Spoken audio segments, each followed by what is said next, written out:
My fiancé announced, "My family issues are none of your business. Don't ask again."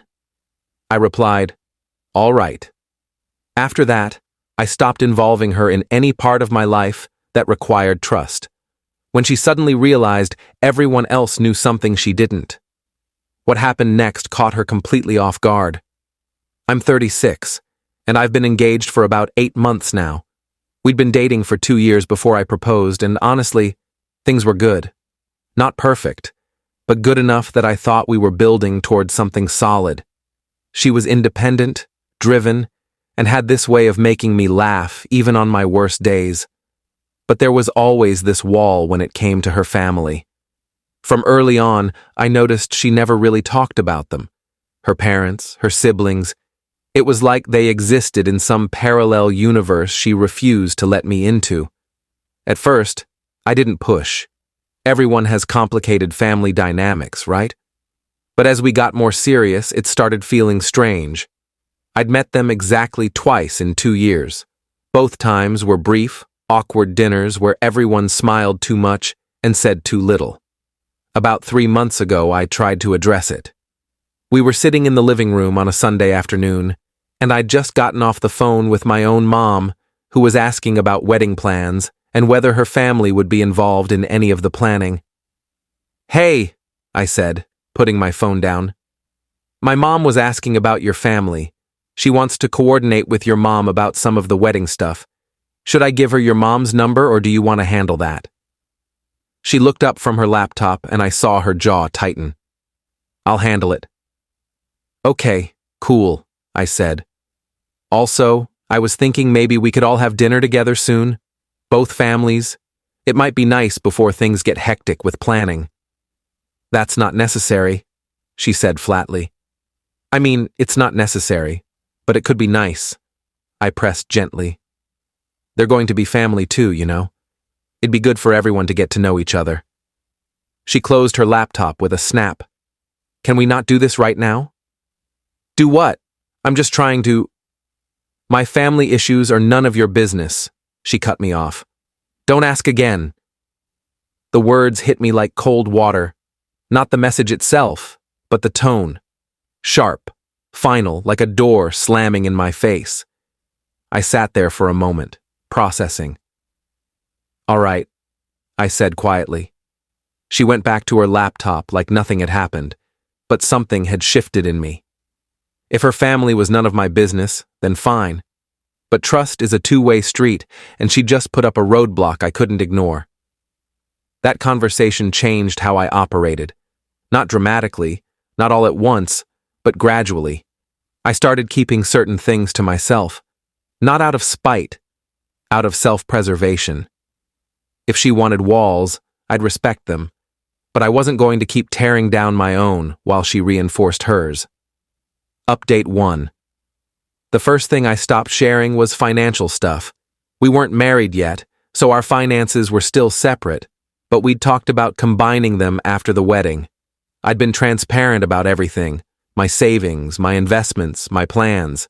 She knew I had a decent amount put away, and that I'd been planning to use some of it for a down payment on a house after we got married. What she didn't know was that I'd been in talks with a financial advisor about restructuring some investments. I was setting up a trust, actually, something my dad had suggested years ago that I'd finally gotten around to doing. It wasn't about hiding money from her. It was about protecting assets I'd built before we met.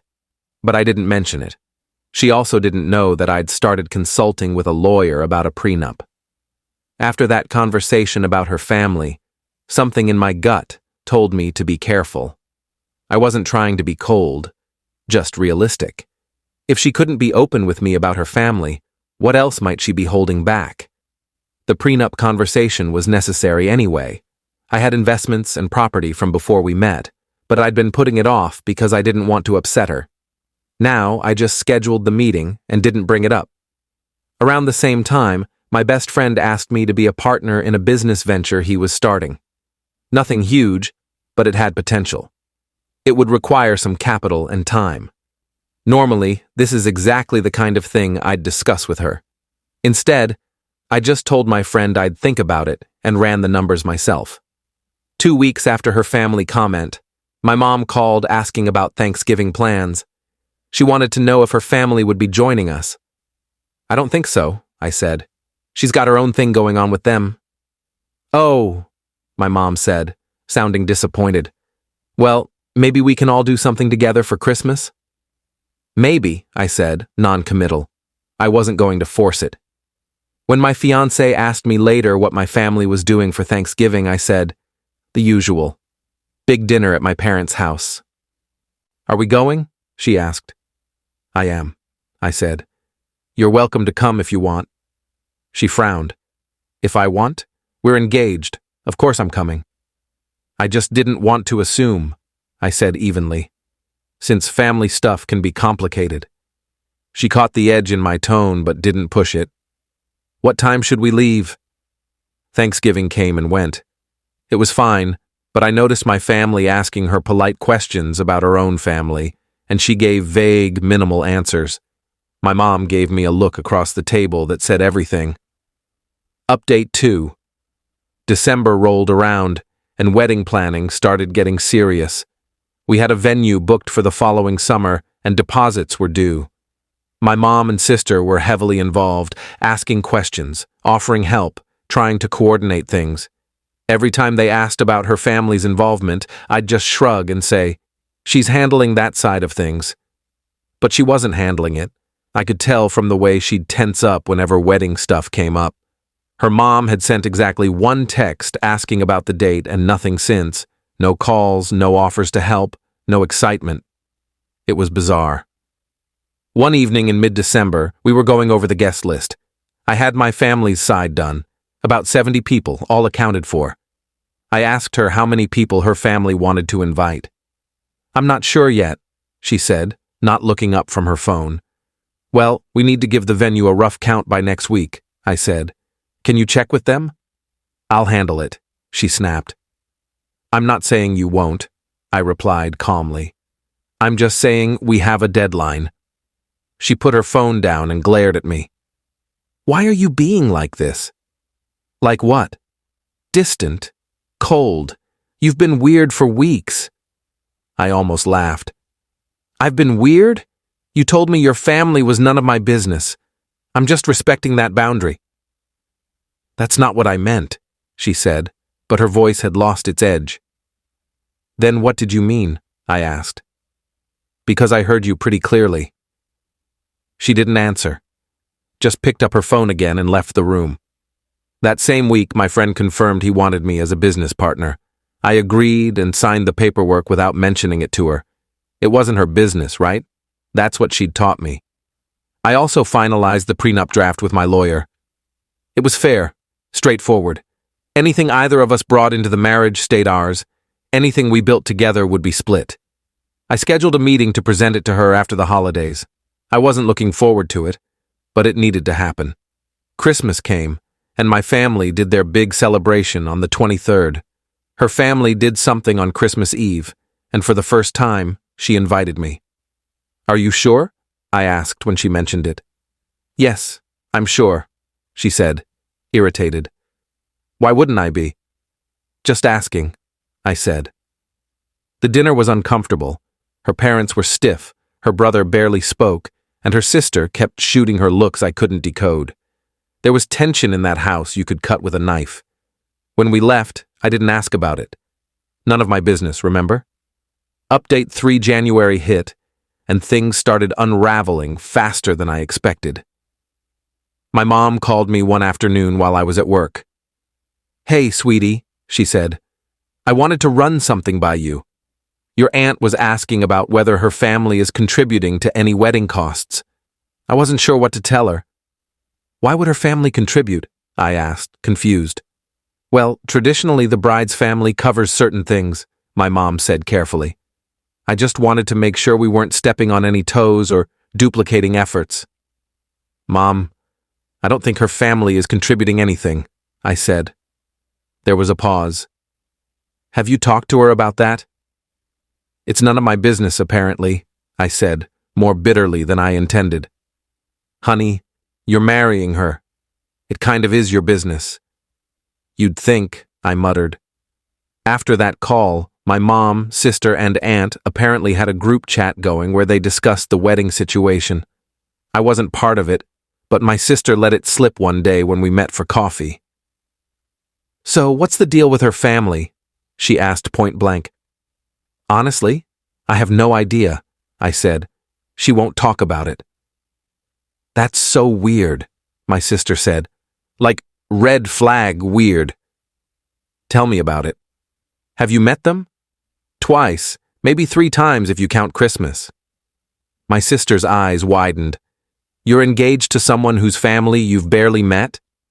"Apparently," I said, feeling defensive even though I agreed with her. She sipped her coffee, thinking, "Do you think there's something actually wrong? Like abuse or something?" "I don't know," I admitted. "She won't tell me anything." I tried asking, and she shut me down hard. "So what are you going to do?"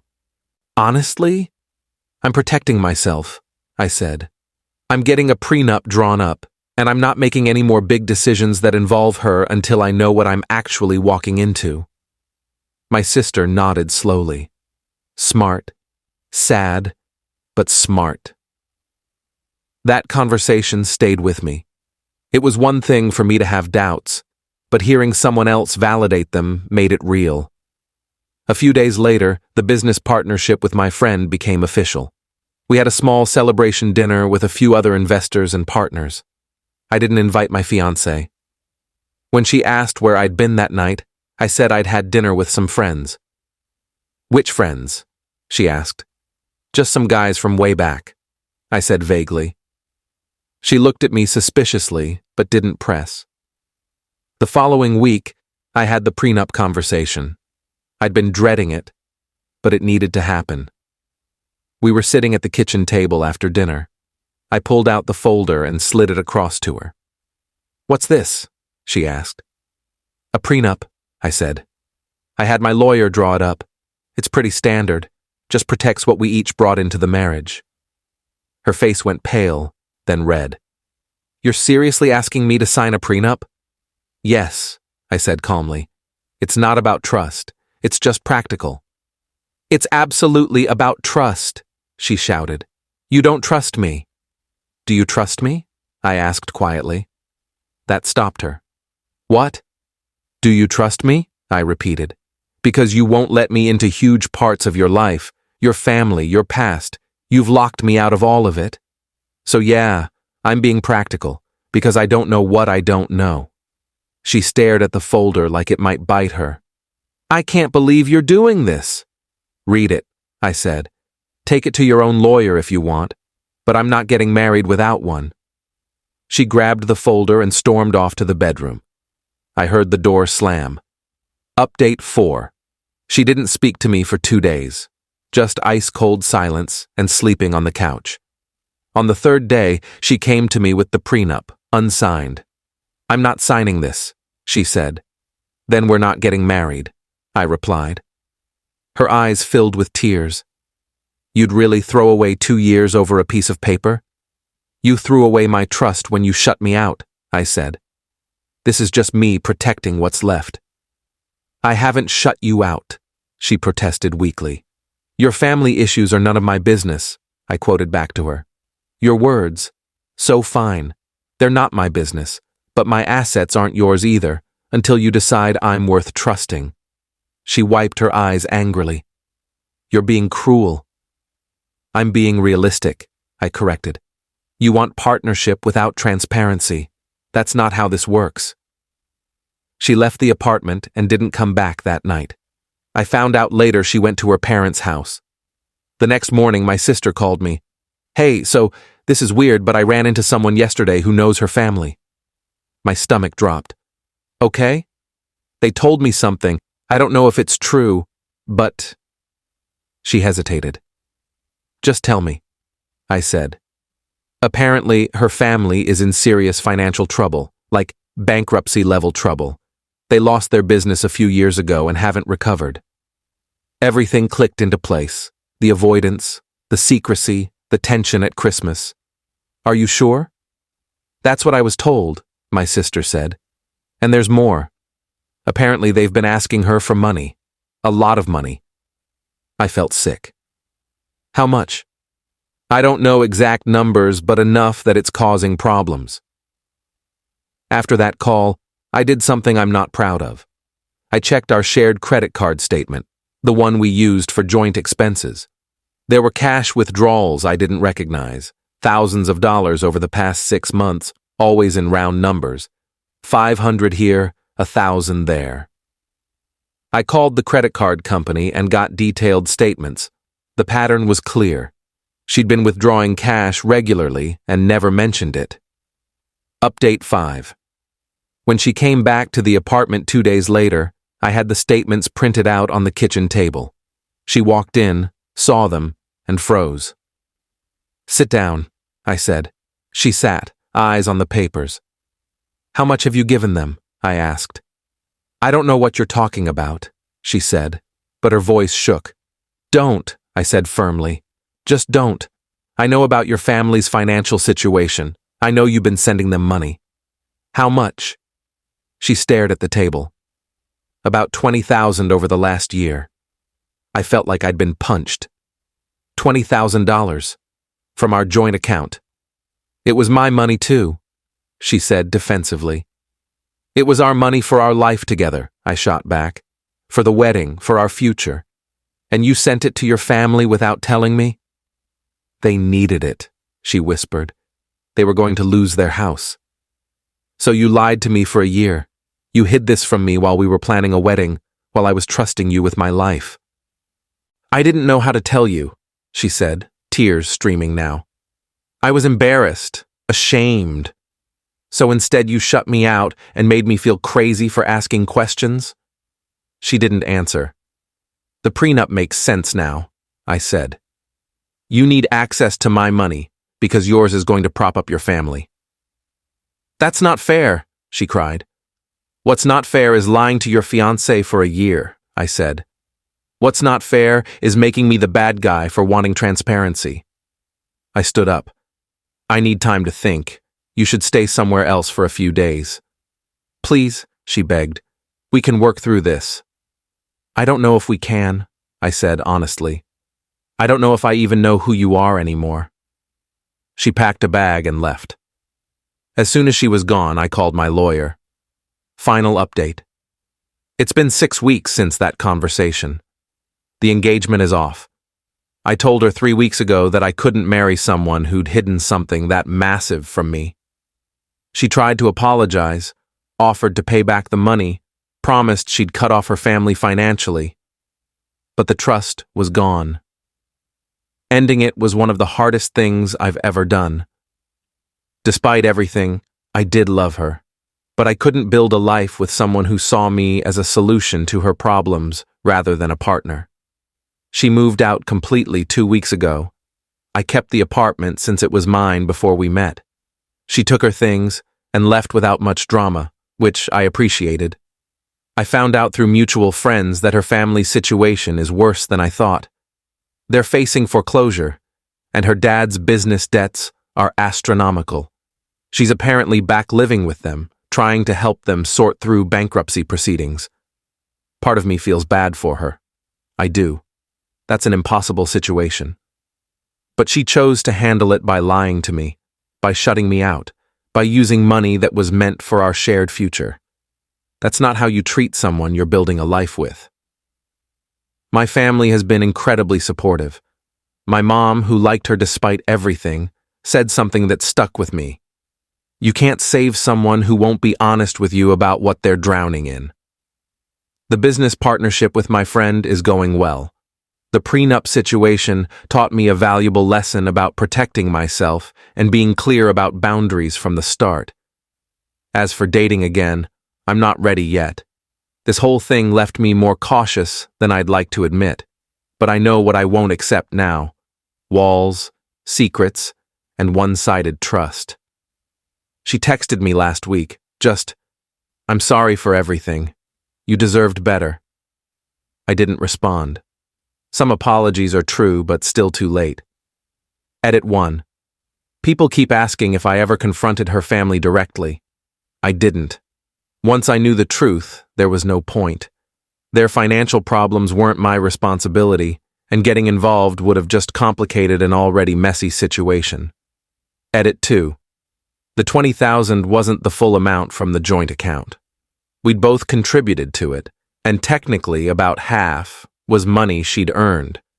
But the deception was the issue, not the money itself. Though losing 10 grand I'd contributed to what I thought was our future definitely stung. Edit 3. Someone asked if she ever signed the prenup. No.